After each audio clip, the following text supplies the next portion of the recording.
Buying wraps in Pandabuy is pretty easy thing to do. Today I'm going to teach you how you guys can buy the replicas in Pandabuy. So as you guys can see, if I search for shoes or any of the products, I won't be able to find the real replicas of those shoes. So in order to do that, you have to go to your new tab and you have to search for.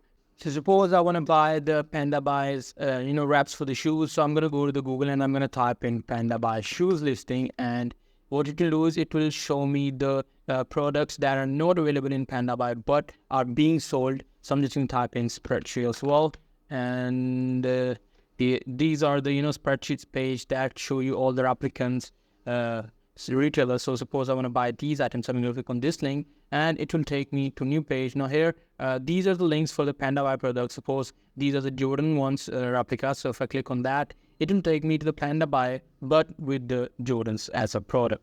So as you guys can see, I will be able to buy the Jordans in Pandabuy. So that's pretty much it. That's how you guys can buy wraps in Pandabuy. Hope you guys find this video helpful.